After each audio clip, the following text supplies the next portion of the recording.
এই সংসার আসলে কি গুরুদেব? মানব, দানব, পশু, পঙ্খী, জন্তুর, কীট, মৎস্য, বৃক্ষ, এসব কি রূপে সৃষ্টি হয় গুরুদেব? কোন পদার্থ থেকে এদের জন্ম হয়? কি রূপে চলাচল করে? কি রূপে বাঁচে? মৃত্যুই বা কি রূপে হয়? আর মৃত্যুর পরেই বা কি হয় এদের? উত্তম প্রশ্ন পুত্র।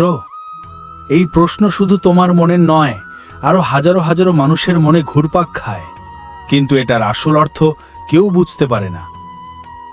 হে পুত্র, এই মানবদেহ মৃত্তিকা দ্বারা তৈরি হয়।